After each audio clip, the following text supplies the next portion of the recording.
20/11/24 তারিখে একজন ব্যক্তির পীরগাছা থানার একজন হোটেল ব্যবসায়ীর এই গাড়িটি হারিয়ে যায়। পরবর্তীতে আমরা পীরগাছা থানা পুলিশের বিভিন্ন অভিযান পরিচালনায় গাড়িটি উদ্ধার করা সম্ভব হয় এবং থানা এলাকার অনেক দূরে গিয়ে সেটি উদ্ধার করে এসআই শফিক ভাই, এবং যার গাড়িটি হারিয়ে গিয়েছে ছিল তার নাম হচ্ছে সাজু ভাই। সাজু ভাই, আপনার কিভাবে গাড়িটি হারিয়ে গিয়েছিল? বাসা থেকে নিয়ে গেছি।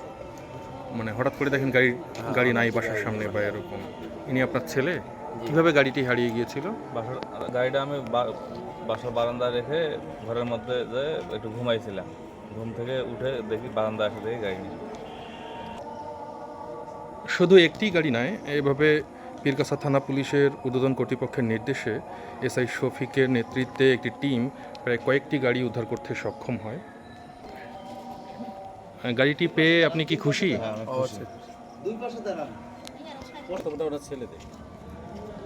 এই গাড়িটির ক্রয় মূল্য ছিল প্রায় 2.5 থেকে 3 লাখ টাকার মধ্যে।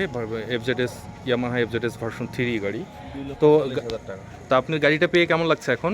আপনি খুশি তো? জি, আমি খুশি। আচ্ছা, ধন্যবাদ। আমরা যে গাড়িটি উদ্ধারে যে নেতৃত্ব দিয়েছেন এসআই শফিক, আপনি কিভাবে এই অসাধ্য সাধন করলেন এত দ্রুত? এটা তো অনেক দিন আগের ঘটনা। সেই 20/11/2024 তারিখে তাদের গাড়িটা হারিয়ে গেছে। তো এই অভিযোগটি যখন আমার সম্মানিত অফিসার ইনচার্জ স্যার যখন আমাকে দিলেন, এটা পরবর্তীতে আমি এটা ওই তারিখের ভিডিও ফুটেজ এখান থেকে বামুনডাঙ্গা, নলডাঙ্গা, চৌধুরানী পর্যন্ত ভিডিও ফুটেজ বিভিন্ন জায়গায় তথ্য সংগ্রহ করে যখন আমি কিছুটা আলামত পাই, পরবর্তীতে সেই সূত্র ধরে আজকে একটা অজ্ঞাতনামা চোর আর কি, সে গাড়ি বিক্রি করতে আসে পীরগঞ্জ এলাকায়।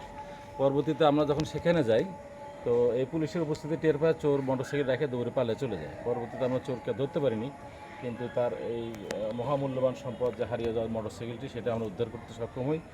পরবর্তীতে আমরা উপস্থিত সাক্ষীদের সামনে এটা জব্দ তালিকা করে আমরা থানায় নিয়ে আসি।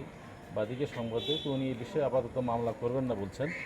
তো বিষয়টি আমরা স্যারেরা সব উদ্বোধন কর্তৃপক্ষের সাথে অবগত করে এই গাড়িটা জিডি মূল্যে আমরা তাদের কাছে হস্তান্তর করছি।